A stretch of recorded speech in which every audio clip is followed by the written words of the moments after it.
review the agenda for today's webinar, we will begin with how does the RNAscope assay work for those of you who may be visiting us for the first time.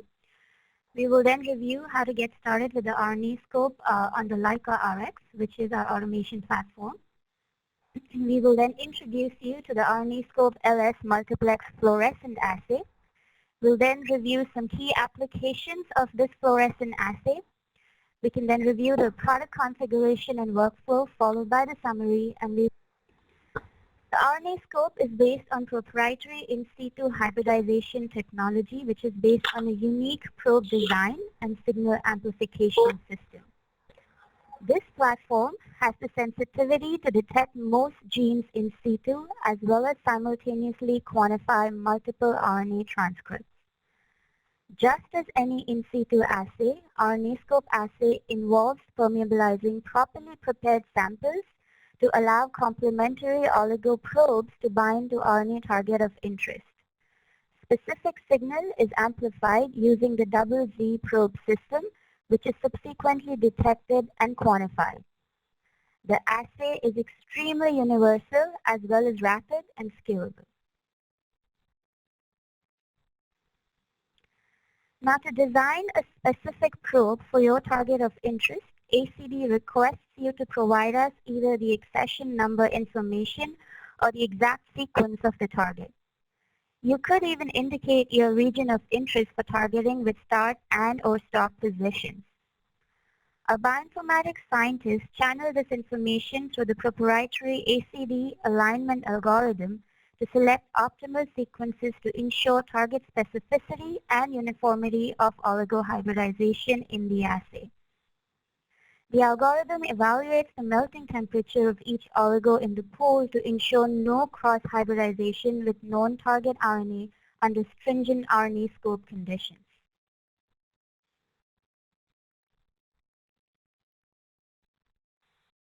So how does the technology work?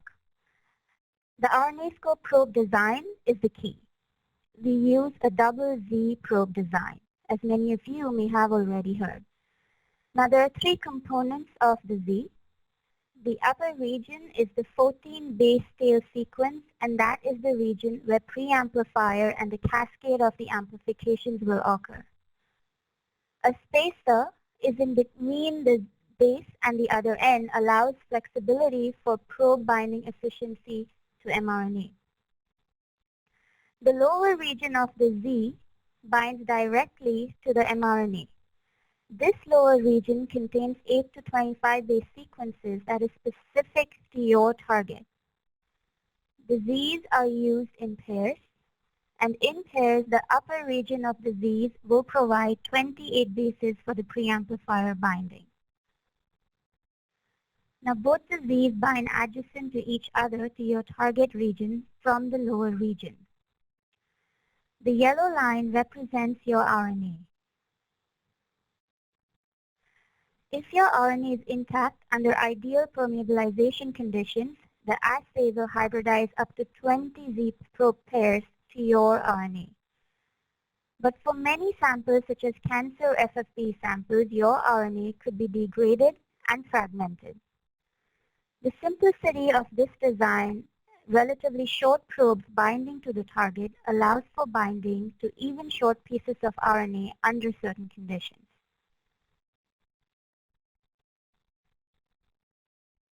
So how does the signal amplification work?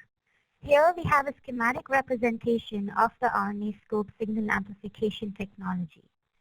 You have your target transcript. The probes are added and double Zs land adjacent to each other. The preamplifier will then bind to the top region, which is 28 bases.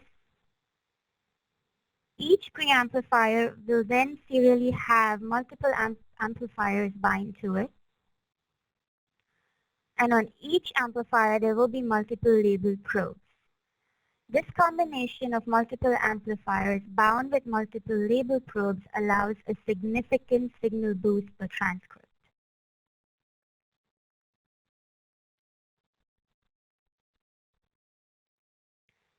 So what about the non-specific binding?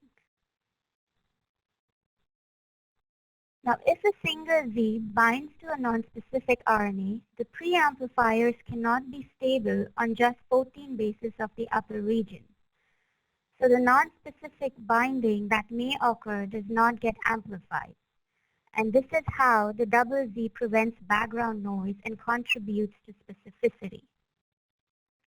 Using this technology, we have over 540 peer publications that have been published in journals such as Nature, Cell, etc. across multiple applications.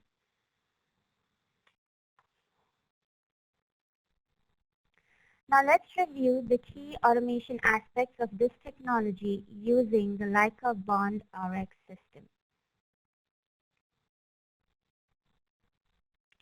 The RNAscope LS assay is designed for use with the Leica Bond RX automated slide staining system. This assay is based on the same ACD patented signal amplification and background suppression technology discussed in the previous section. So you essentially get to apply the same chemistry and get the same results with much less hands-on time. Automation also has the advantage of eliminating human error and variability versus the manual workflow while maintaining the assay sensitivity.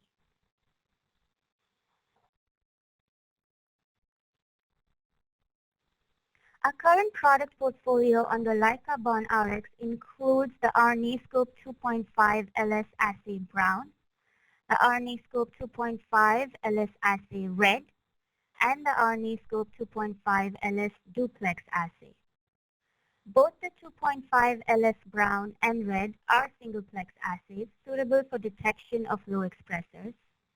These are compatible with the C1 channel probes, and signal can be visualized with a bright field microscope. These assays have been validated with FFPE tissues. For experiments which require analysis of two low-expressing targets on the same sample, we have the LS Duplex assay. This assay utilizes both DAB and fast red for chromogenic detection. This assay is compatible with the C1 and the C2 channel probes. And again, the signal can be visualized using a bright field microscope. This assay is again compatible with FFPE tissues.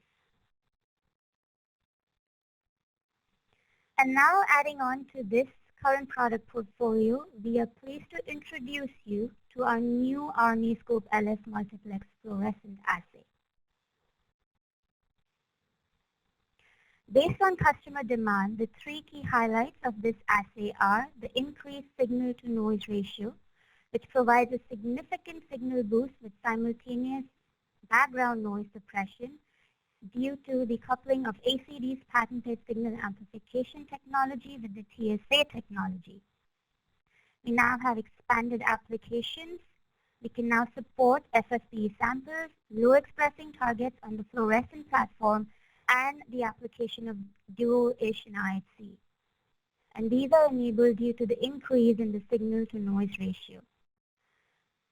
There's added benefits in the sense that you can now multiplex up to 3 targets on the same sample using the LS 2.5 probes in channels 1, 2, and 3. The image on the right here represents the markers OX40L, which is a ligand for CD134 expressed on dendritic cells, PD-L1, an immune checkpoint marker which binds to inhibitory receptor PD-1, and TIM3, which is another immune checkpoint marker and is another inhibitory receptor. The key benefits of this assay are detection of low expressors. Because of the TSA signal boost, the high signal-to-noise ratio in all channels enables low expressors to be analyzed in any channel. Ease of use. This is same as the singleplex assay for those of you familiar with our current products. Additionally, not much channel foresight for probes is needed. If you have already optimized your samples using our singleplex assay, the same optimization conditions can be used for the fluorescent assay. There's dual ISH IHC capability. The signal is stable and is resistant to water washes, which allows you to add on to using the IHC platform after performing the ISH on your samples. There's multiple sample type capability. You can now use this assay on FFPE samples as the high signal to noise ratio requires lower exposure time. Therefore, you do not encounter any autofluorescence or minimize autofluorescence. And then, of course, all these benefits add up to sharper images, which provide you with publication-grade images with high contrast colors.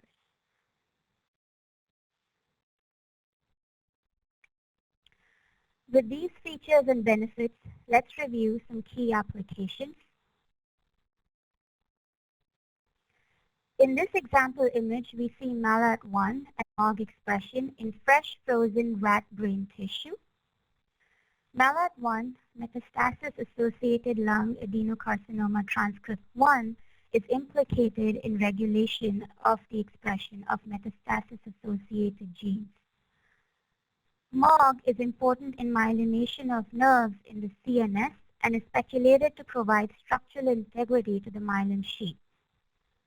Please note, both these targets are highly conserved and MALAT1 is a very high expressor. Despite these properties of the target, clear, distinct signal can be viewed in individual channels, which indicates there's no crosstalk between channels.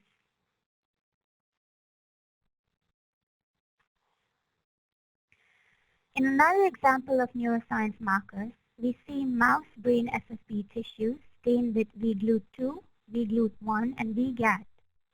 In the left panel, vGlut marks glutamatergic neurons, which are excitatory neurons that use glutamate, an excitatory neurotransmitter in the CNS. In the right panel, we see mouse brain FFPE samples stained with CNR1, DRD1, and NMDAR1. Cannabinoid receptor type 1, dopamine receptor, both are GPCRs abundant in the central nervous system. And NMDAR1 is a glutamate receptor found in the nerve cells. In this image in the right panel, please note the pointers mark the true signal. As you can see from this image, the assay is capable of detecting variable expression patterns within the same sample. In yet another example, we see mouse brain FFPE, fresh frozen tissues, stained with vGlut2, vGlut1, and vGAT. vGlut1 and 2 mark the glutamatergic neurons, while vGAT marks the GABAergic neurons.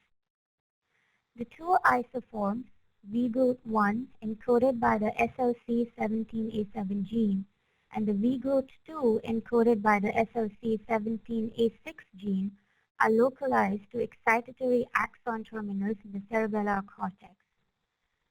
The vGAT encoded by the SLC32A1 gene is an integral membrane protein involved in gamma-aminobutyric acid and glycine uptake into synaptic vesicles.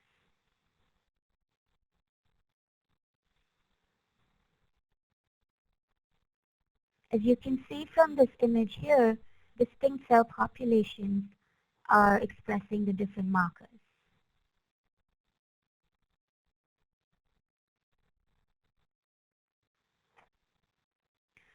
Moving on to oncology markers, here we see in the left panel, head and neck cancer case probed with HPV-HR18 in green, a pool probe for the E6 and E7 genes detecting 18 HR-HPV genotypes. The P16 in red is a cell cycle molecule and an indirect marker of HPV. The Ki67 in white is a cell proliferation marker.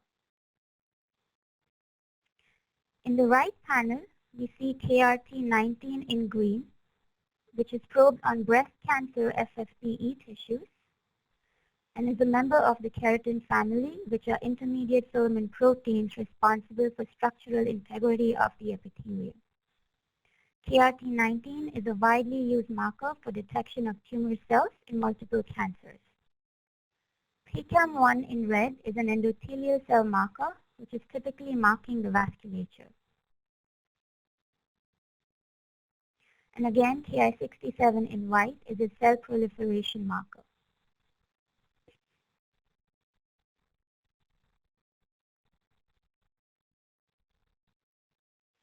Now let's look at an example of immune checkpoint markers in cervical cancer FFPE tissues.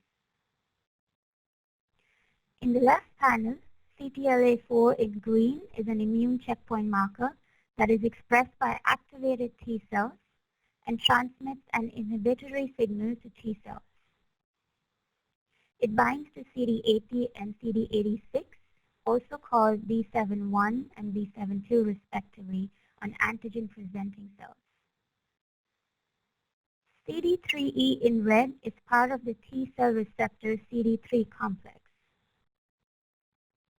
CD274 in white, or PD-L1, is an immune checkpoint marker that binds to inhibitory receptor PD-1. The binding of PD-L1 to PD-1 or B71 transmits an inhibitory signal which reduces the proliferation of these CD8 plus T cells. In the right panel, we have LAG3 in green, which is an immune checkpoint marker, an inhibitory molecule that negatively regulates cellular proliferation, activation, and homeostasis of T cells. TIM3 in red is an immune checkpoint marker and an inhibitory receptor. And again, CD274 in white is an immune checkpoint marker that binds to the inhibitory receptor PD-1. Now here we see another example of immune checkpoint markers in lung cancer FFPE tissues. In the left panel, we see OX40L in green, which is a ligand for CD134 and is expressed on dendritic cells. CD274 again in red is an immune checkpoint marker, and then TIM3 in white is an immune checkpoint marker and an inhibitory receptor. As you can see, the expression levels of these is very low, and yet you can clearly visualize distinct signals.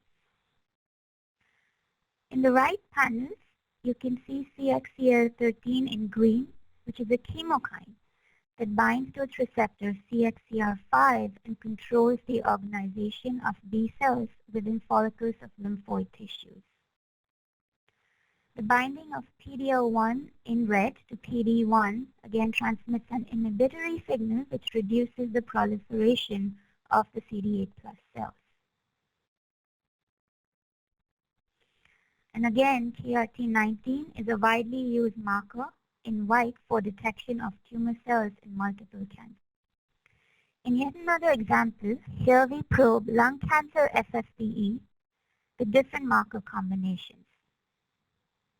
We see IDO1 in green, which is an immunomodulatory enzyme and immune checkpoint marker.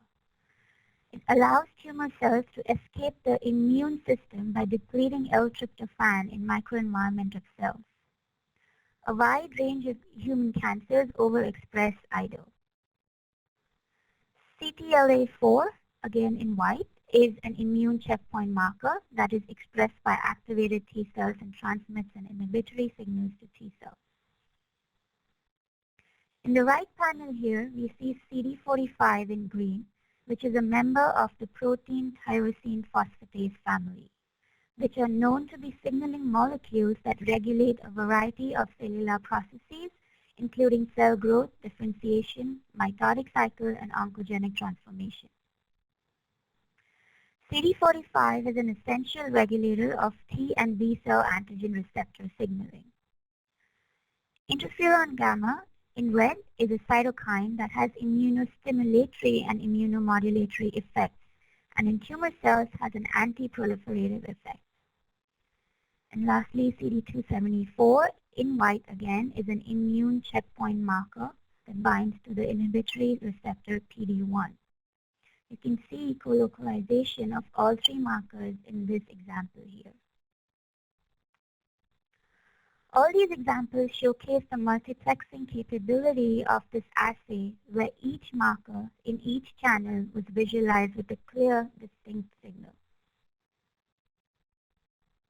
We also validated this assay for dual ISH IHC application.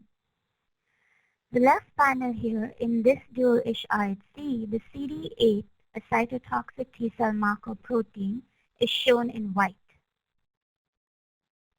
while the CD8 mRNA is shown in green. And the CD274 PD-L1 mRNA is shown in red. The arrows point to co-localization of the CD8 mRNA in green with the CD8 protein in white. CD8 marks a subset of T cells known as the CD8 plus T cells.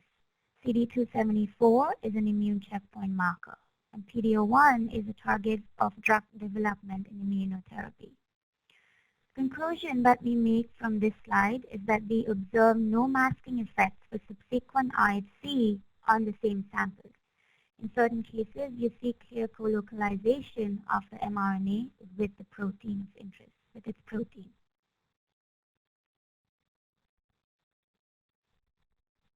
In another example of the ISH IHC application, we probed the non-small cell lung carcinoma FFPE samples with IDO mRNA, CD274 mRNA, and CD8 antibody. We observe mutually exclusive co-expression in different cell types, which is a surveillance of the immune function in tumor microenvironment. Please note the IHC performance is dependent on antibodies. The antibodies used must be compatible with Leica's ER1 and ER2 system.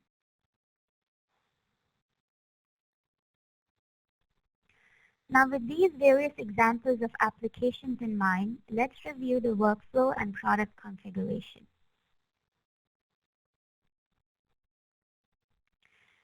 In this schematic over here, we represent the LS Multiplex Fluorescent Assay workflow on FFPE samples. Please begin with properly prepared samples to maintain RNA integrity. Our recommended fixation conditions for FFPE samples are 24 hours at room temperature using 10% NBF. For FFPE samples, begin with baking, dewaxing, and pre-treating the slides, and then proceed to the probe hybridization and amplification steps. Sequential amplification of the first, second, and third probe channels is then performed.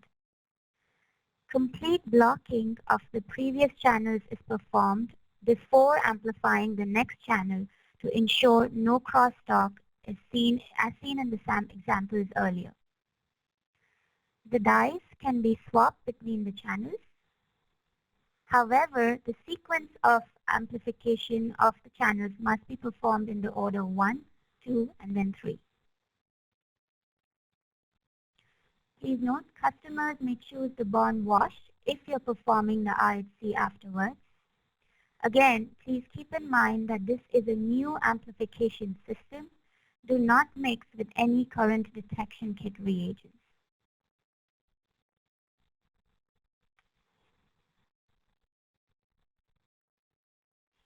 In order to perform the LS Multiplex Fluorescent Assay, the products you require are in 3 components. You require some products from ACD, you require some products from Leica, and also require some products from Perkin Elmer. From ACD, you do require the reagent kit, which is sufficient for 60 slides. You will require the target probes in 3 channels, in the C1, C2, and C3. Please note, the C1 target probe is ready to use. The C2 and C3 target probes are provided to you in 50x concentration. In order to use these target probes, you must dilute them in the ratio 1:50 with the C1 target probe. We also recommend you use control probes. These are provided to you in 3-plex format. They have the polar 2A in the C1 channel, which is a low expressor, a PPIB in the C2 channel, which is a moderate expressor, and then a UBC in the C3 channel, which is a high expressor. You will also require control slides initially to set up the run in order to use an assay control.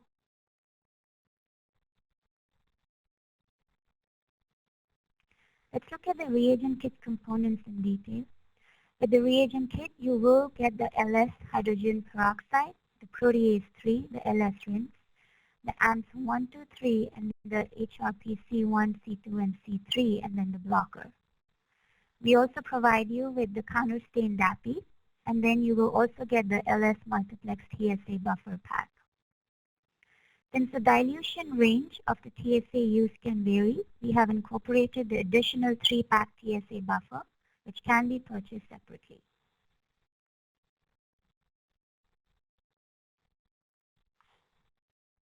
Please take a moment to review the requirements of the products that you will require from the Leica biosystem. You will require the bond open containers, the cover tiles, the epitope retrieval solution 1 and 2, the bond devac solution, the bond wash, the probe cleaning system, the mixing station, and the bond research detection system. You will require the bond research detection system in place of any other refined kit. And just like any other detection system, it has one barcode which needs to be registered. The 7 ml open container titration containers are optional for diluted TSA fluorophores.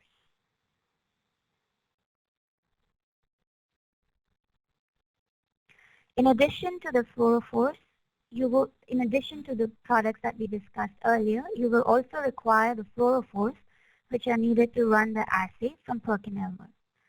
The assay has been validated with the TSA Plus system. However, we have also tested it with the Opal 7-color fluorescent IHC kit with success. Please note, only the fluorophores are to be used from Perkin Elmer. The diluent will be provided by ACD. Also, mixing of the two dyes is feasible in the sense you can use any of the fluorophores from here in combination with the Opal system. But please ensure you have the right microscopic filters available to visualize the signal.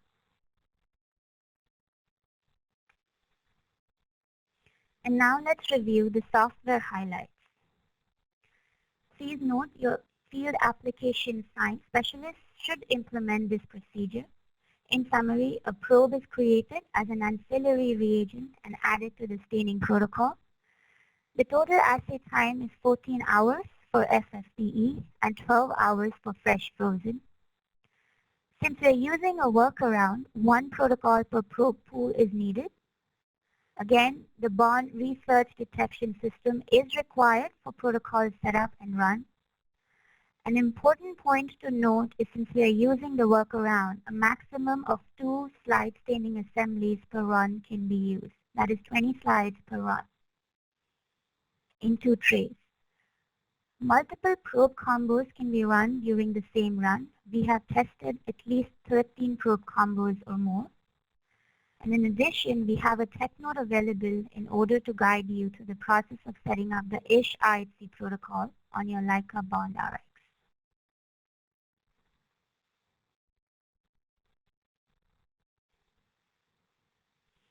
I would also like to bring your attention to additional resources which are available to you during the course of running your RNAscope assay.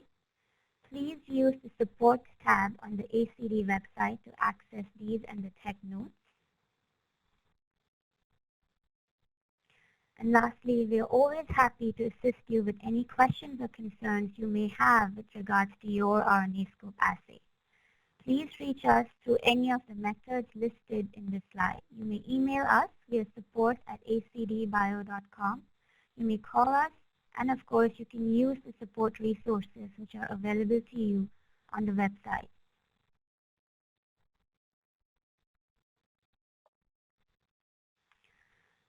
Lastly, as a result of customer demand, we have continued with product innovation, and we now introduce you to the RNAscope LS Multiplex Fluorescent Assay. Now, this LS Multiplex Fluorescent Kit addresses the following requirements.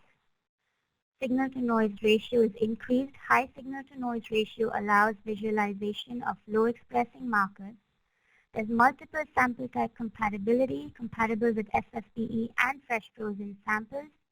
And of course, we now have expanded applications.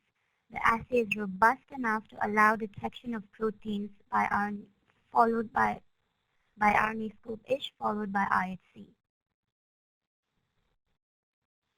And lastly, we now have a special promotion on the RNAscope LS Multiplex Fluorescent Kit until September 27. Please reach out to your account executives for details. And with that, we will now take a few questions. Thank you, Madhura. Okay, I will read off some questions that we have. We actually have been answering questions as we go along, but just for the sake of everyone on the call, it might be good. Can you talk about the order of IHC and ISH and what you would recommend again? So in order to perform the ISH followed by IHC, you must first complete the RNAscope ISH protocol. You could then add your antibodies onto the LicaBond RX system. You may, in order to use the IHC on the LicaBond RX system, the key point, however, to note is that the antibodies must be compatible with the ER1 and the ER2 retrieval system on the LicaBond RX system. For details of how to set up this protocol, please use the tech note that we have already published on our website, and this should be available for you to guide you through the process of setting up the ISH IHC online. Madhura, do you have any other comments or other commonly asked questions that you wanted to discuss?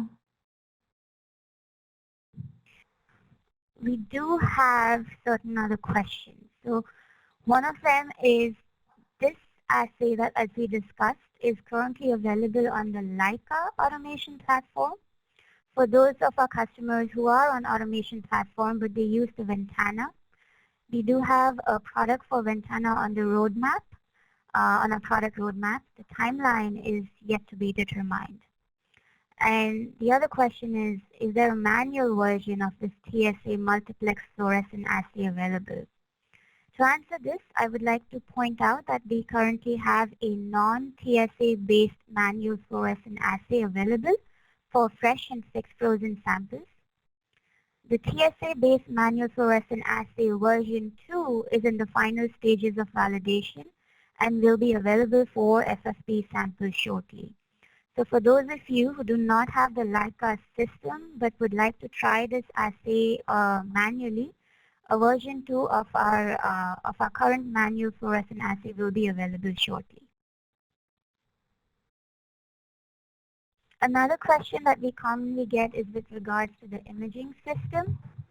In-house, we use the Nuance multispectral imaging system for imaging of fluorescent assays.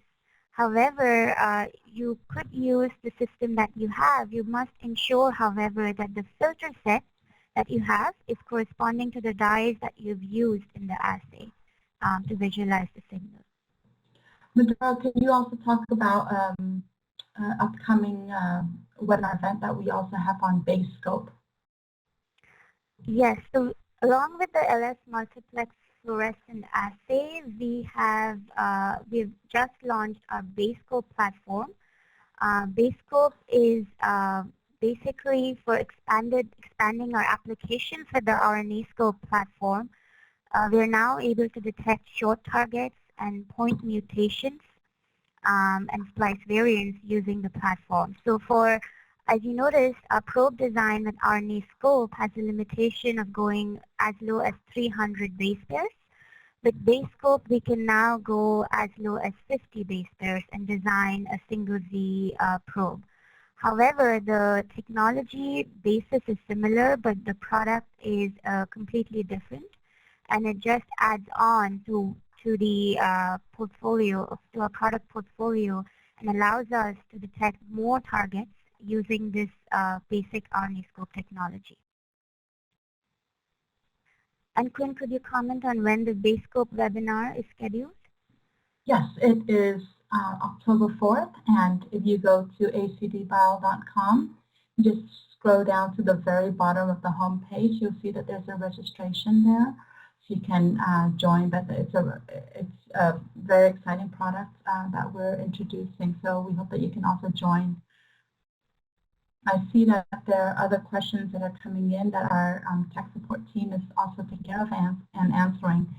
So if you have any other questions, feel free to enter the questions.